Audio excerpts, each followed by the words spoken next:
Hello there, I'm Barbara Sarah. These are the headlines on Al Jazeera. More than 50 people have been killed in Iraq after a series of bomb blasts. It's the worst violence since U.S. troops pulled back from towns and cities at the end of June. Dozens more were injured in the attacks in Baghdad and in the north of the country. Well, at least 25 people have been killed in a huge bomb blast outside a school in central Afghanistan. Police officers and school children were among the victims. At least 16 of those killed were aged between 8 and 12 years old.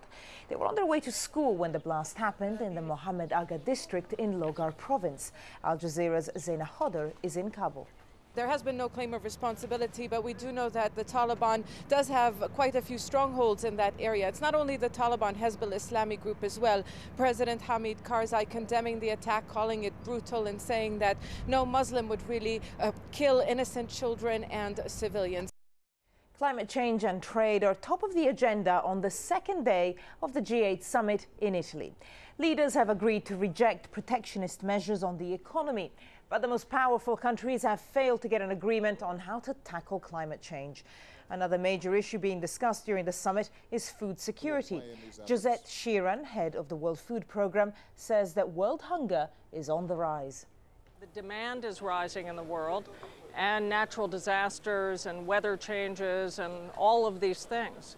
So today, for the first time in about 50 years, the proportion of hunger is growing.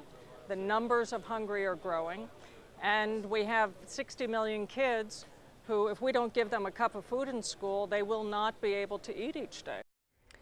In Iran, there are more demonstrations 4 weeks after a disputed presidential election.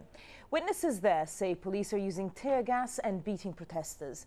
The protests come despite a government ban on gatherings. Remember that you can watch Al Jazeera online. Do go to our website, aljazeera.net/English, and click on the Watch Now icon. Well, these are the headlines on Al Jazeera, and that's all from me, Barbara Sarah. Bye-bye.